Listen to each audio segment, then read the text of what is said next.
Welcome to Mornings with Patricia. Happy Tuesday. Woo, I'm back. Yay! Oh, okay, so I have this new system and we're going to see how this works. And well, today I want to talk about gratitude. You might notice my lips are a little red. That's because I had wonderful fresh raw beets. And I forgot what that would be, what that'd do with my lips. So anyway, um, yeah, I didn't grow the beets, but I had broccoli from our garden and fresh green onions, and let's see what else, and kale and lemon cucumbers. And it was, it's so wonderful to have your own fresh organic produce. Go right to your backyard, and all the herbs and everything. It's just a blessing.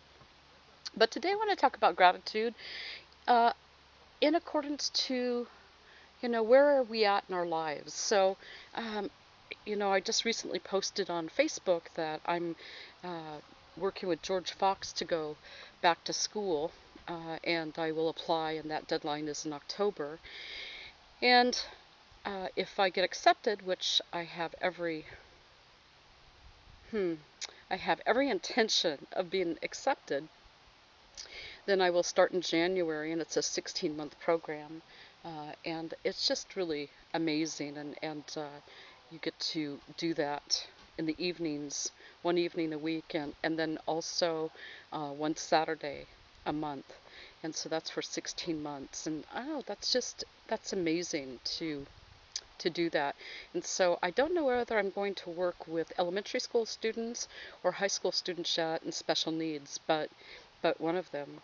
And I'll do some volunteer work beforehand to kind of figure out what I want to do. But I didn't get there.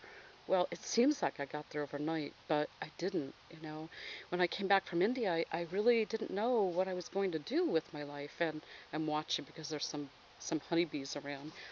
Bruce just did the honey yesterday, and so they're kind of around, and yeah, a little curious, kind of revved up. But I didn't know what I was going to do, and yeah, it's just been kind of interesting. I thought I would go back to the state. I thought a lot of these things, and it's amazing. I pushed and pushed and pushed to try to do that, and the universe saved me from myself. And that's what the universe does when, usually when we're going down a pathway that we're not supposed to be going down, things don't seem to work out. And in the long run, if we can find grace with that, we can be relieved. We can find some relief with that. But how would I know that the work that I am led to do would have shown up like almost 7, 8 years ago now? And that's when I met Sri M. And I had no idea about any of those things. And then I met Sri M, and that led me to this and that, and then I went to India. And 7, 8 years ago, I would have never thought about going to India. I had no Indian friends, and now I'm surrounded with Indian friends. Life can change overnight. And I'll be working with Latha's mom, Rukmini. I hope I'm saying that right. And I'll be going back to India and staying a month or two and working with families over there. So, we just don't know how it's going to work out. So my point of telling you all of this is, I think sometimes people, I'm waving at a neighbor, sometimes people get so frustrated. Maybe you get frustrated. Maybe you get impatient and you feel that you're at a point in your life where you're not moving and things aren't happening. And I like to tell my students that's kind of a plateau point, right? It's not that you're not moving. If you think about, and I think Brennan, who does Hands of Light, talks about this too.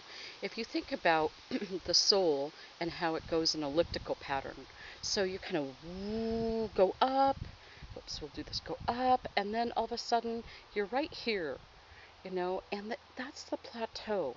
And then you're coming back, and then sometimes people think when they're coming back that they're going backwards, but you're coming back to a resting pattern, so next time you go out, you can go even further out, you see. So it's your scope of soul influence and experience. So just kind of thinking about that, being patient with the process. And the only way really to be patient with the process is to stay focused on the now, what's right in front of you. What can I do now where I don't feel overwhelmed? Well, one of the things you can do is dream. When all else fails, you can dream. And who knows if that particular dream is going to come to fruition, but it allows you to do that. It allows you to keep your mind and your heart engaged. So if there's something you really want to do, then you should do it. You should move ahead with that, at least in your head. Move ahead with that, at least in your head. You see what I'm saying? Don't stop. Don't stop. Because sometimes out here it looks like nothing is happening.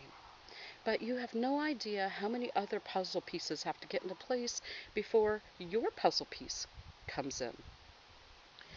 And like I said, 7, 8 years ago, I would have never thought about even going to India. And then I went to India, and my heart, was just poof, taken with it.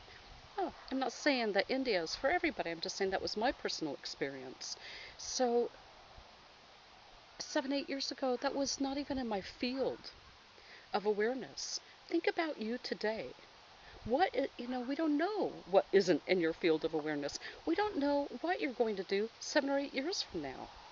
But if you keep yourself open, if you keep yourself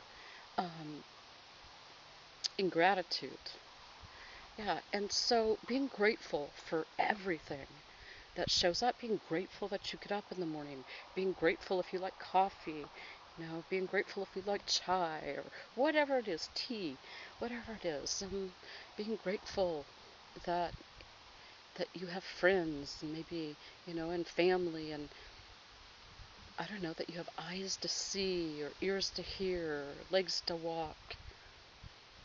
And even if you're in a job right now that you are not really enjoying, being grateful that you're employed, because you can always get a different job.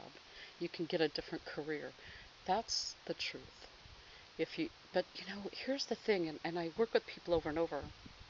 They say, well, I don't want this. Well, what do you want? Well, I don't know. I don't know what I want. Okay. Are you dreaming? Are you taking some time to daydream, to think, to, no. So the universe can't set it out for you. They can say, here are the possibilities. In the January 8 years ago, I heard you have a new teacher coming in. Of course, I'm an intuitive. And I said, what? What? What do you mean I have a new teacher coming in? From India. I couldn't even fathom that. Didn't make any sense to me. Right? And then it had appeared some months later in a series of really interesting events. So, through Carrie Hayworth, who I'm really grateful for introducing me to Sri M. So we just don't know what's going to happen in our lives. And just finding ways to have gratitude over the little things. I see so much worry about, it's not inconsequential things, okay? When you're worried about something, it's not inconsequential. But, I'm not doing enough, or, I'm procrastinating, or I'm doing this, or my life is not moving.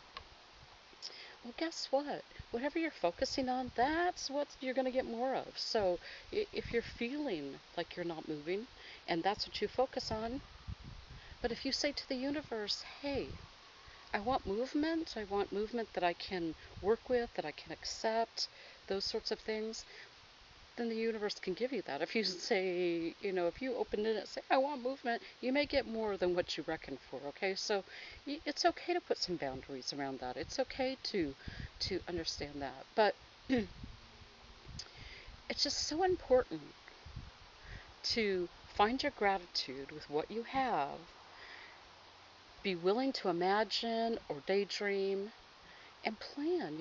Have you always wanted to go somewhere? Was there something you always wanted to do?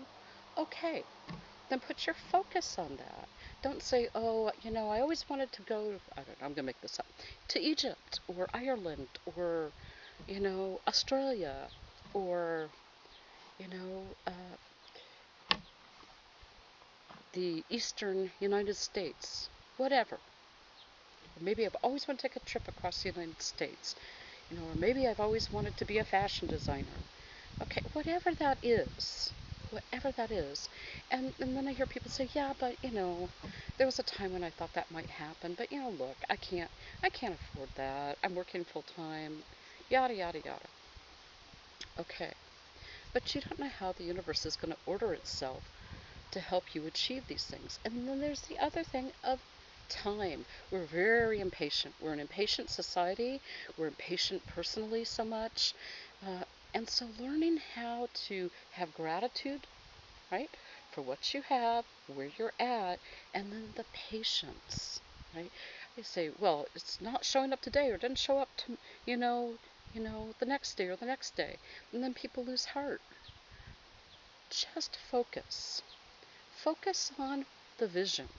Focus on, the imagination, the dream, and then have gratitude, because that will lift your vibration and that will open you up. And what it does by imagining and daydreaming and doing those sorts of things and being in gratitude, it prepares you. Because it's one thing to think that you want something, and it's another thing that it plops on your plate and you're like, oh my god, it's here. I don't know if I'm ready, right? We all have those times. So sometimes, depending on your circumstance, the universe may be gradually preparing you. So find ways to have gratitude for whatever it is in your life, because gratitude, it sows the field. It makes the field fertile for everything else. And it's like sunshine. It's like the beautiful sunshine that allows, the plants of your imagination to grow. And it doesn't have to be, somebody may want to go do this, and maybe you want something that doesn't seem to be as big, right? If you were to set them side by side. But whatever it is you want may be really big for you. So maybe you want a new vehicle, or maybe you want a home, to own your own home. Maybe you want a loved one in your life. Whatever it is, take some time to have gratitude for where you're at. Stop worrying. Goodness gracious, please stop worrying. You are so loved and so taken care of, right? But the universe has a timing, and a lot of times it's different than our timing. So, just relax. Have gratitude for today. Take your time to imagine and enjoy. And all things work in perfect order. So, thank you. I'm glad to be back. I missed doing this last week. Oh my goodness. So, I really appreciate you hanging around for me, and I hope you have a beautiful Tuesday. So, 1, 2, 3. Oh my God! I love myself. I love you. I really do. Have a blessed, blessed Tuesday. Thank you. Namaste.